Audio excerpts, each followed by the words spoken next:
नमस्कार, मैं Ansari sir Ansari institute की तरफ से आप सभी का अभिनंदन करता हूं। आज का विषय जिसका आपको बहुत ज़्यादा इंतज़ार था, ख़ास तौर से एनआईएस के छात्रों के लिए है। मैं आपको सूचित करना चाहता हूं कि अभी अभी आपका एनआईएस का रिज़ल्ट निकला है।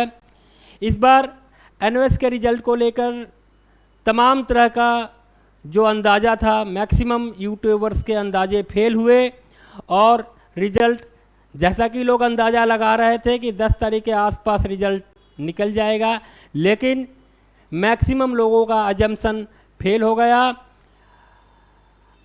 एनआईएस की तरफ से ऐसा कोई वादा नहीं था कि 10 तारीख को रिज़ल्ट निकलेगा। लोगों ने अपने अंदाजे, अपने एक्सपीरियंस के आधार पर इस बात को बताया था।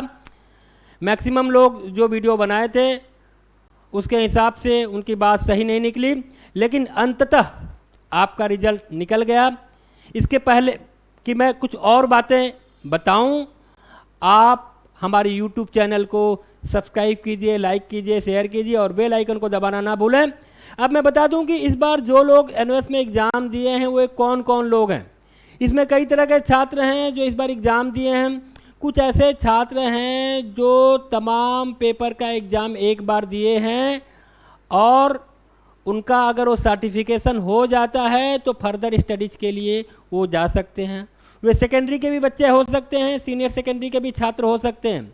अर्थात वह तमाम छात्र जिनका सर्टिफिकेशन हो जाएगा, सेकेंडरी के छात्र सीनियर सेकेंडरी में एडमिशन ले सकते हो, एनआईएस या किसी और बोर्ड में अगर वो एलिजिबल हैं तो एडमिशन के लिए कोशिश कर सकते हैं। सीनियर सेकेंडरी के छात्र यूनिवर्सिटी लेवल या फर्दर स्टडीज़ के लिए कुछ भी करना चाहें कर सकते हैं। ये पहले कैटेगरी के छात्र थे। अब दूसरी कैटेगरी के ऐसे छात्र हैं जो कि पहले कुछ पेपर दे चुके हैं, हो सकता है कुछ पेपर में वो क्लियर नहीं हैं, उनको अपने सर्टिफिकेशन के लिए अपने बाकी पेपर क्लियर करने थे। तो अर्थात उनका बाकी पेपर अगर क्लियर हो गया हो तो भी सर्टिफाइड हो जाएंगे और फर्दर स्टडीज़ के लिए जा सकते हैं। कुछ ऐसे छात्र हैं, खास तौर से सीनियर सेकेंडरी के छात्र, जो कि मैक्सिमम 4 पेपर देने के लिए एलिजिबल थे। हो सकता है उन्होंने 1 पेपर दिया हो, 2 पेपर दिया हो, 3 पेपर या 4 पेपर दिया हो। मैक्सिमम 4 पेपर देने के लिए जो लोग एलिजिबल थे, वे लोग अगर अपने जो भी पेपर दिए हैं उसमें पास करते हैं तो उनको बाकी जो पेंडिंग पेपर्स हैं उनका एग्जामिनेशन फ़ी जमा करना होगा और उसमें अपीयर होना पड़ेगा। इसके अलावा अगर वो किसी पेपर में अनसक्सेसफुल होते हैं तो उनका भी एग्जामिनेशन फ़ी उसको जमा करना पड़ेगा और उनको अपने सर्टिफिकेशन के लिए एग्ज़ाम देना पड़ेगा। जब चूँकि आपका मार्कशीट निकला है तो मार्कशीट में आप के कई तरह एब्रिविएशन दिखाई देंगे, जैसा कि मैं पहले एक वीडियो में चर्चा कर चुका हूं। उस वीडियो को आप ज़रूर देखिएगा।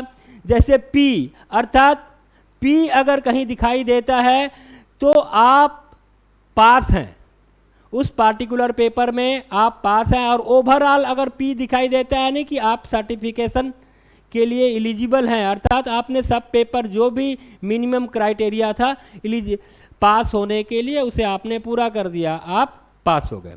इसके अलावा एसवाईसी मैं पहले डिस्कस कर सकता हूँ, सब्जेक्ट एट टू क्लियर, अर्थात अभी तक आपने इस पेपर को क्लियर नहीं किया है। इसके अलावा एसवाईसीपी मैं पहले भी डिस्कस कर चुका हूँ, अर्थात आपने थ्योरी में पास किया, प्रैक्टिकल में पास नहीं किया है। इसके अलावा एसवाईसीटी आपने प्रैक्टिकल में पास किया है, थ्योरी में पास नहीं किया है। कुछ ऐसे भी छात्र हैं जिन्होंने इम्प्रूवमेंट के लिए एग्जामिनेशन दिया था, उनके आईएमपीआर होगा, उनका इम्प्रूवमेंट का भी रिजल्ट निकलेगा। कुछ ऐसे छात्र हैं जिन्होंने पहले अपने आप को सर्टिफाई करवा लिया था, उसके बाद कोई एडिशनल पेपर लिया और एडिशनल पेपर का एग्ज़ाम दिया, उनके भी रिजल्ट निकलेंगे। अर्थात तमाम तरह की बात है।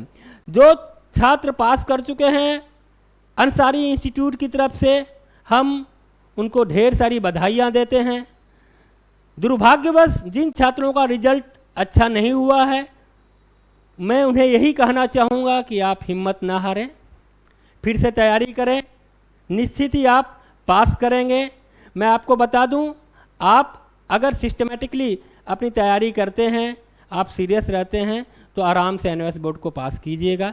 मैं आपसे यही अनुरोध करना चाहता हूं कि किसी भी तरह से किसी भी बोर्ड एग्ज़ाम को आप हल्के तौर पे मत लीजिए। आप नियमित रूप से अपना अध्ययन कीजिए, आप एक स्ट्रेटजी और प्लानिंग को फॉलो कीजिए जिससे आपका रिजल्ट अच्छा हो।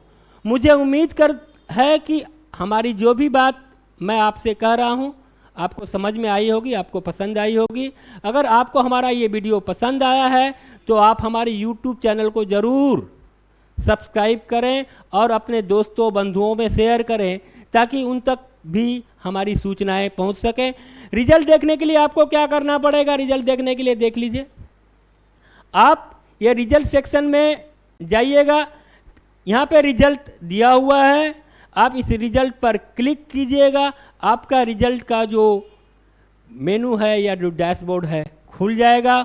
वहाँ पे आपको अपना इनरोलमेंट नंबर देना है, आपको अपना वहाँ पे एक कैप्चा दिया हुआ रहेगा, कैप्चा देना है और जो भी इंफॉर्मेशन मांगेगा आपको देना है। उसके हिसाब से आप अपना रिजल्ट देख लीजिएगा। इसके अलावा हम अपने डिस्क्रिप्शन बॉक्स में लिंक दे रहे हैं जहाँ से आप चाहें तो आराम से अपना रिजल्ट देख सकते हैं।